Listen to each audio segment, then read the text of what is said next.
आज सीपीआई और सीपीआईएम की संयुक्त प्रेस वार्ता का आयोजन हमने किया। तमाम electronic media, print media, social media, काफ़ी संख्या में लोग आए थे और हमारा इस प्रेस मीडिया के माध्यम से अपील है कि अविलंब विधानसभा के सीट का बंटवारा महागठबंधन के अंदर हो, जल्द से जल्द अविलंब सीट का बंटवारा हो। सीपीआई और सीपीएम के साथ सम्मानजनक समझौता हो। हमारा दिमाग है कि हम 6 अक्टूबर से 6, 7, 8 अक्टूबर तक बिहार के 243 विधानसभा चुनाव में संयुक्त रूप से जीवी करेंगे और मतदाता का जो फाइनल प्रकाशन हुआ है उसके गहन हम लोग मतदाताओं का सर्वेक्षण करेंगे, गहराई से जांच करेंगे कि पूरे बिहार के अंदर जो 79 लाख मतदाताओं को छांटा गया, यह तो नहीं कि हम नारा लगाते थे वोट छोड़ गद्दी छोड़, यह परिस्थिति बिहार की है या नहीं। हम हर बूथ पर सीपीआई और सीपीएम सर्वेक्षण करेंगे और हम यह भी अपील करते हैं कि महागठबंधन का चेहरा तेजस्वी यादव जो घटक दल अभी तक नहीं घोषित किए हैं, उससे मेरा निवेदन है कि जल्द से जल्द तेजस्वी यादव को मुख्यमंत्री का चेहरा घोषित करें।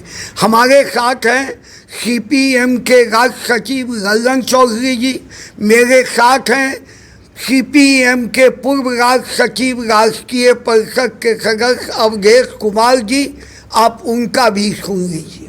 बिहार एक बड़े ही संकट के दौर से गुजर रहा है।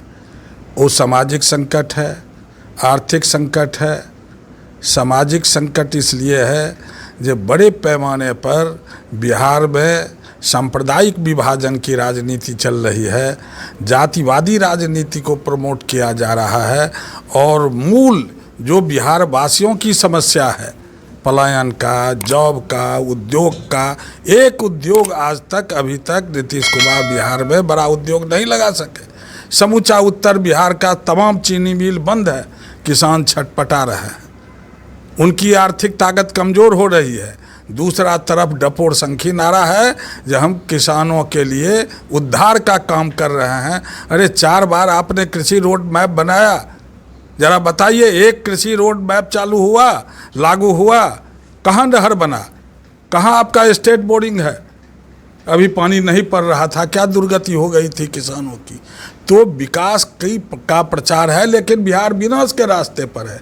इसलिए हम दोनों पार्टी चाहते हैं जब बिहार में एक अच्छी सरकार बने। सांप्रदायिक सरकार जो एनडीए की सरकार है वो समाप्त हो बिहार से। 20 साल अब बहुत हो गया। और सीटों के बंटवारे का जहाँ तक सवाल है, सीट के बंटवारे का आधार क्या होगा? जन संघर्ष, जन आंदोलन। बिहार विधानसभा में हमारे दोनों पार्टी के विधायकों का सवाल जवाब, जनता के सवाल के लेकर के लड़ने का उनका मुद्दा, ये मूल आधार होगा इस राजनीति का। एक दिन सीपीआई सीपीएम बैठी हुई नहीं है। जो भी हमारे संगठन हैं वो सभी लड़ रहे थे, संघर्ष कर रहे थे। ये जो संघर्ष था वो तो वर्तमान सरकार को पीछे ले जा रहा था, जनता के बीच में वो एक्सपोज हो रहे थे। यह काम लगातार हम लोग 5 वर्ष किया है, इसलिए सीट में इजाफा होना चाहिए। सीपीआई बड़ी पार्टी है, सीपीएम भी एक अच्छी पार्टी है, बड़ी पार्टी है। दोनों के संयुक्त ताकत इतनी मजबूत कार्यकर्ता के बीच में है। अब ज़रा बताइए, एक हमारा कोई कार्यकर्ता जो पार्टी का फैसला हो जाए उसके विरुद्ध गया हो समूचा बिहार में किसी चुनाव में, आप नहीं बता सकते। लेकिन हम दूसरी पार्टी को क्या कहें?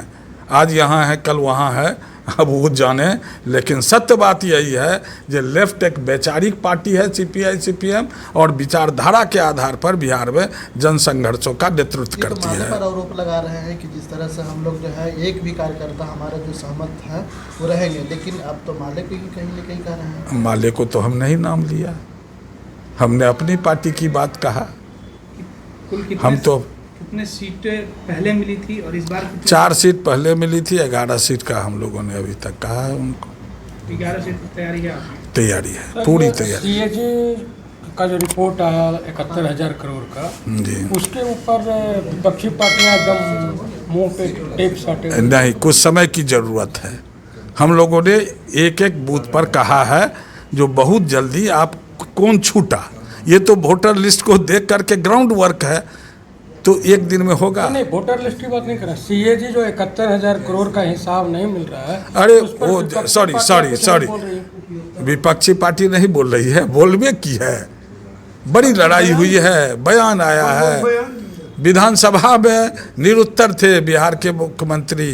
अभी हाई कोर्ट में सर उस पर PIL भी दायर किए गए हैं। क्या दायर किए गए हैं? ये जो कैग का जो रिपोर्ट आया है, हाँ, उसके खिलाफ में हाई कोर्ट में जनहित याचिका दायर किया गया है। अच्छी बात है, हो एक्सपोज हो।